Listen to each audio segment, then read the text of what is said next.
My husband used to torment me because, according to him, I didn't let him enjoy his youth and open our marriage.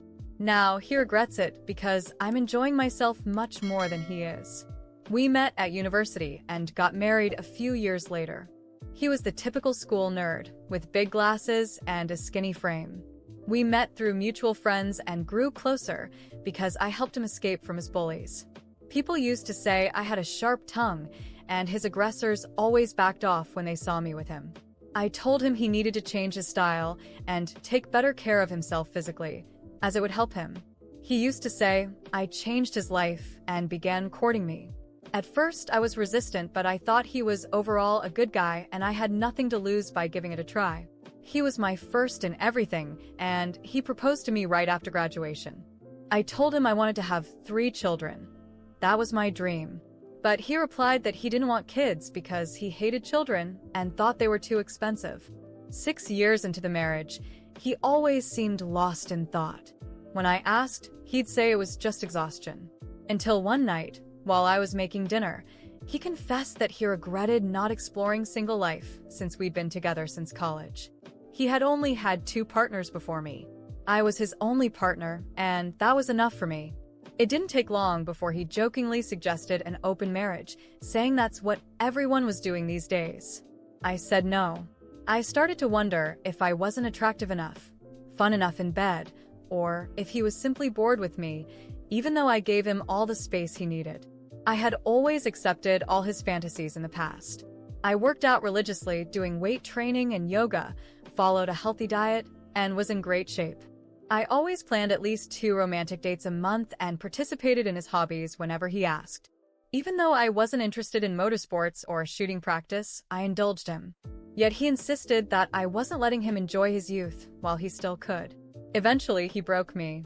In tears, my face falling apart, I felt like I was ruining his life. So reluctantly, I agreed. We set a don't ask, don't tell policy. He was happy, hugged me, and said I was the best wife in the world. When it all started, I didn't participate. I couldn't imagine being with anyone other than my husband.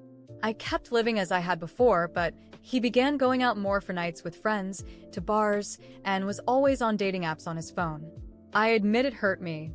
Finally, I decided to try dating sites because I spent too many Friday nights alone at home. I decided to give it a shot. That night, I dressed without much enthusiasm.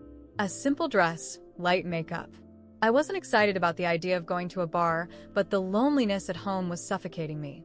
My husband was out again, probably on a date he'd never have the courage to admit. The bar was small, the music far too loud for my taste. I sat in a corner, ordering a drink just to appear occupied. I observed the people around me. Over-the-top laughter, persistent stares, conversations that seemed hollow. When someone finally approached me, it was exactly the kind of interaction I dreaded. A man with alcohol on his breath and a forced smile. He tried a lame joke and asked if I was alone. I politely answered yes, but said I was just relaxing. He insisted, making comments about my appearance and trying to touch my hand. I made up an excuse and moved to another corner of the bar. The night went on like that. Idiotic people, uninteresting conversations. At some point, I looked at the clock and decided I'd had enough. I left feeling worse than when I arrived. Was this what my husband found so exciting? I went home, took a long shower, and lay on the bed, staring at the ceiling. The emptiness was crushing. The following week, I decided to try something different. I had always loved reading but had neglected it in recent times. I decided to visit the city library. It was a quiet place with tall shelves and the comforting smell of old books. I ran my fingers along the spines of the books, choosing one at random. I sat in a comfortable armchair and immersed myself in reading. That's when I saw him for the first time. He was in the literature section, flipping through a book with great focus. He was young but had a mature posture, discreet glasses, and a gentle smile as he read. I couldn't help but take a longer look. He noticed, smiled, and made a comment about the book I was holding. We started talking. I learned his name was Gabriel, and that he loved books as much as I did. He was intelligent, had a subtle sense of humor, and spoke in a way that made me want to keep listening. From that day on, I started going to the library more often. Sometimes he was there. Other times, we ran into each other by chance at a nearby cafe. Our conversations revolved around books, movies, and life. He had a way of making me feel seen, something I hadn't felt in a long time. Little by little, I allowed myself to smile more, to feel lighter. It wasn't physical, not yet, but I felt a connection that went beyond that. My husband, on the other hand, began to notice my change in behavior. He started asking questions he hadn't asked before, seemed more attentive, but he still kept up his regular outings. Then one day, he came home earlier than expected and found me leaving to meet Gabriel at a cafe. I didn't lie. I told him I was getting to know someone. He exploded. He said that wasn't part of the deal, that the open marriage wasn't for me to see other people, but for him to have his freedom. I stood there, incredulous at what I was hearing. After everything, now he cared? I tried to explain that for the first time in months, I felt alive again. He yelled that he wanted to close the relationship, that he wouldn't allow me to continue with this. I looked at him calmly, but firmly. I said no. I had agreed to his request, even though it hurt me, and he had no right to try to control my life now.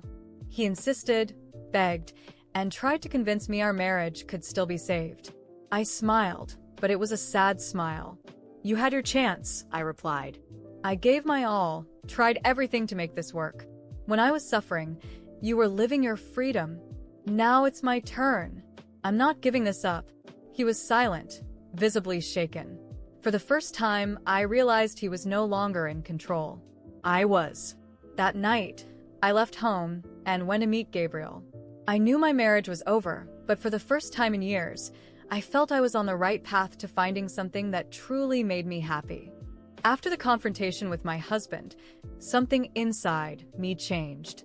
I no longer saw him as the man I once loved, but as a selfish stranger who cared only about himself. I started going out with Gabriel more often.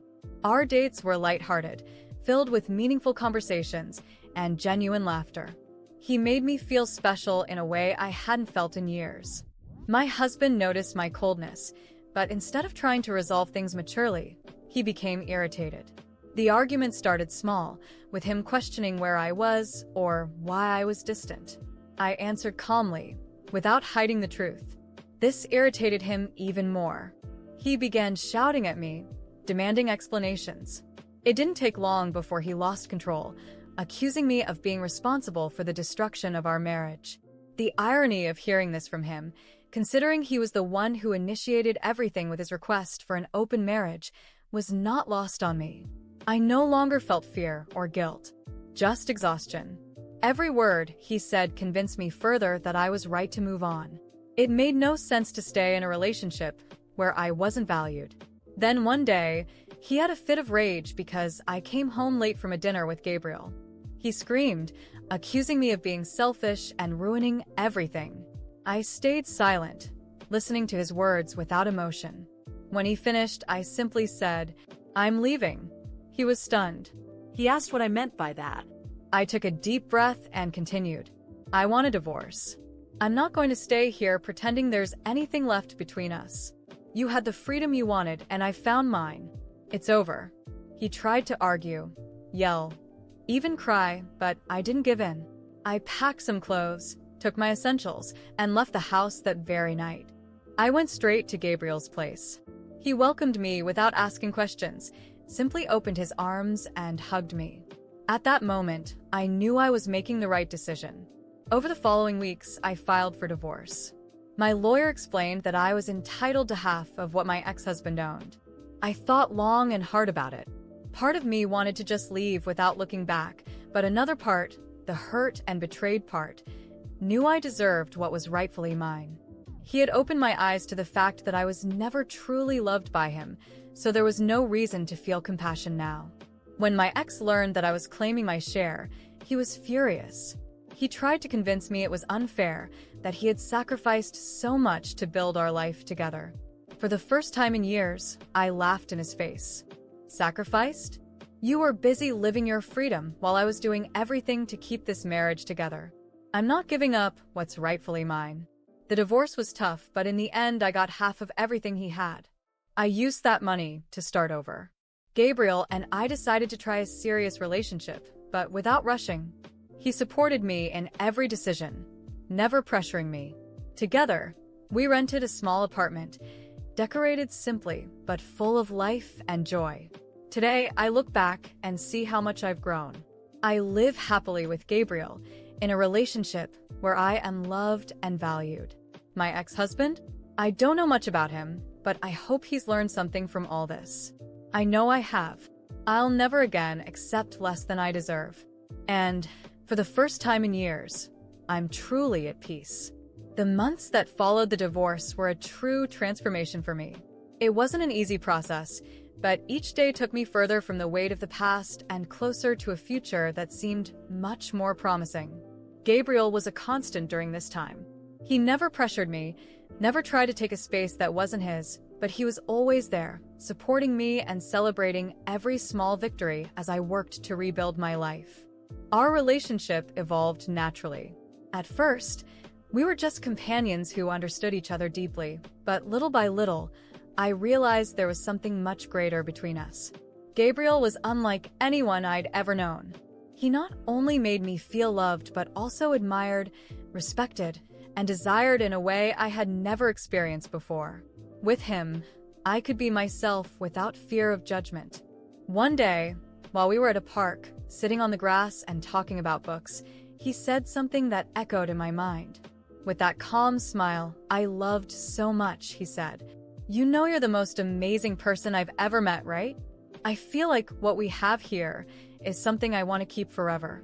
Those words struck me deeply. They weren't empty promises or exaggerated declarations. They were sincere, straight from the heart. In that moment, I knew without a doubt that Gabriel was the man I wanted to spend my life with.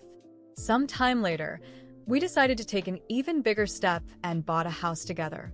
It was a cozy place, with a small garden where he promised to plant the flowers I liked. We spent entire afternoons decorating every corner, choosing furniture and painting walls.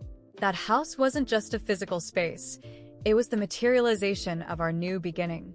During this period, something unexpected happened. I started feeling strange, tired, with morning sickness I couldn't explain. At first, I thought it was stress or maybe something related to our busy routine. But after a few weeks, Gabriel insisted I see a doctor. I remember that day perfectly. I was sitting in the waiting room, nervous, while Gabriel held my hand. When the doctor came in with the results, he smiled before saying, "Congratulations, you're pregnant." For a few seconds, I was in shock, unable to process the information. Gabriel squeezed my hand, his eyes shining with emotion. When I finally understood what it meant, a wave of happiness washed over me. I was going to be a mother. We were going to be parents. The news brought a new energy into our lives. Gabriel seemed even more in love, taking care of every detail to ensure I was okay. He started reading books about parenting, insisted on accompanying me to every doctor's appointment, and even began learning to cook healthy meals for me. As for me, I felt like I was being reborn. Being pregnant was something I had always wanted, but for so long it had seemed like an impossible dream. Now, with Gabriel by my side, that dream was becoming a reality. Every movement of the baby, every beat of that little heart we heard in the ultrasounds, was confirmation that I was on the right path. My ex-husband, at this point, was nothing more than a distant shadow in my past. There was no anger or resentment, just indifference. He had been part of a phase in my life that was now completely closed. My focus was on the present and the future.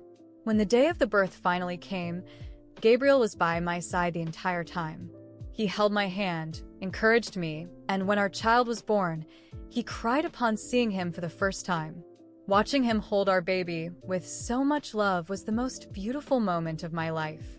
Now, as I rock our little one in the room we decorated together, I think about how unpredictable life can be. Not long ago, I was lost, trapped in a relationship that consumed me.